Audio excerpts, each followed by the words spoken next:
नमस्कार, स्वागत आहे सगळ्यांचं आपल्या छानशा छोट्याशा एका रक्षाबंधनच्या मिनी व्लॉगमध्ये। रक्षाबंधन सगळ्या बहिणींचा आवडतीचा सण आहे। तर इथे आलो आहोत आम्ही श्रियाच्या भावांना म्हणजे तिच्या काकांच्या मुलांना रक्षाबंधन करण्यासाठी।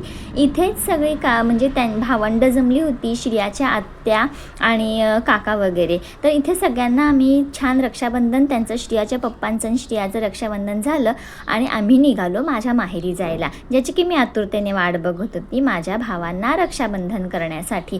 सुरुवातीला मी आली होती माझ्या आत्याकडे आत्याच्या मुलाला रक्षाबंधन करायला, त्याला वगैरे छानशी राखी बांधून घेतली आणि निघालो पुढे जायला आणि नंतर पोचलो माझ्या काकांकडे। अशाच सगळ्या भावांना राख्या बांधत आज निघणार होतो ना। काकांच्या मुलाला रक्षाबंधन करून झालं आणि माझा भाऊ गेला होता ऑफिसला। तो यायच्या टायमामध्ये आम्ही आमच्या घरीसुद्धा जाऊन पोचलो। आधी त्याला मामाला श्रियाने राखी बांधून घेतली आणि त्याच्यानंतर मी राखी बांधून घेतली। सगळ्यांनाच सॅटर्डेला सुट्टी नसते ना, त्याच्यामुळे आम्हाला जरा लेटच झाला होता आणि मला आवरायलासुद्धा सकाळी ह्या दोघांचं रक्षाबंधन होईपर्यंत लेट होता। आणि शेवटी फायनली हा सेकंड करून आला होता माझ्या मावशीचा मुलगा, त्यालासुद्धा राखी बांधून घेतली। असं झालं माझं रक्षाबंधन सेलिब्रेट।